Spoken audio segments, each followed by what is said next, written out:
Mr. Man and Little Miss Treasury. I've got tons of stories to tell you. Come and see. There you are. And today's bedtime story is Mr. Strong and the Flood. Mr. Strong is unbelievably strong. So strong that sometimes he forgets his own strength. Like the other day it was raining. So Mr. Strong pulled on his Wellington boots, but he pulled too hard and his foot went right through the bottom of his boot. Then he went out through his front door and opened his umbrella. He pushed too hard and turned the umbrella inside out. So he tried to go back inside to get another umbrella. Mr. Strong gets through a lot of umbrellas. But when he turned the doorknob, it came off in his hand. Poor Mr. Strong was not having a good day.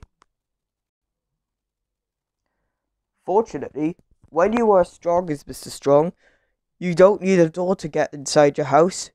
Do you know what he did? He picked up the corner of his house and slipped in under the wall. Once he had fetched a new umbrella and opened it, very carefully this time, and opened his door very carefully, he set off for his walk.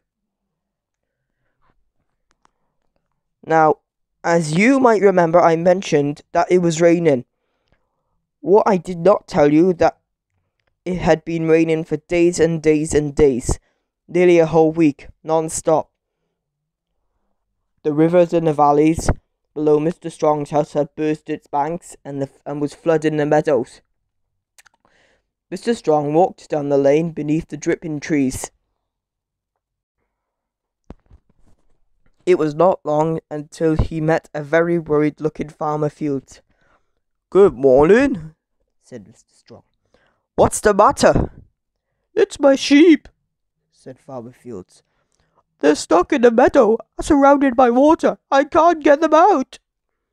"Let's go and see," said Mr. Strong. "I might be able to help." Poor Farmer Fields' sheep were indeed in trouble, and the bit of dry land left for them to stand on was getting smaller by the minute as the flood water rose higher.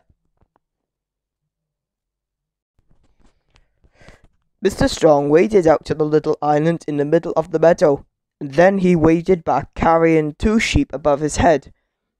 "Oh, well done," said Farmer Fields. "The only problem there that there are 98 sheep left out there, and we'll run out of time before you carry them all across."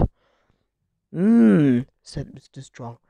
"I fear you may be right, but I think I have an idea. Do you think I could borrow your... Do you mind if I borrow your barn?" Farmer Fields smiled, and you are probably smiling that if you had read the other story about Mr. Strong, which I'll do in another video. But for those of you who had not read that Mr. Strong story, I'll tell you what he did.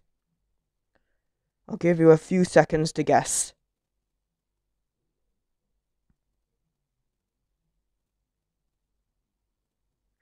Okay, time's up. He picked up the barn. That's right, a whole barn, and carried it across to the sheep. Then he lifted all the sheep into the barn, counting them carefully as he did, so as not to leave any behind. Then he picked up the barn with all 98 sheep inside and waded back to Farmer Fields. "Ah, thank you," said Farmer Fields.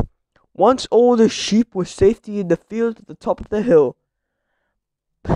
"Barns are very handy things after lying around," chuckled Mr. Strong, and went home. That evening, Mr. Strong ate an enormous plateful of fried eggs and went to bed early. And fell past the sheep! And that's the end of our book. Thank you so much for listening. See you next week for another Mr. Bed story. Goodbye!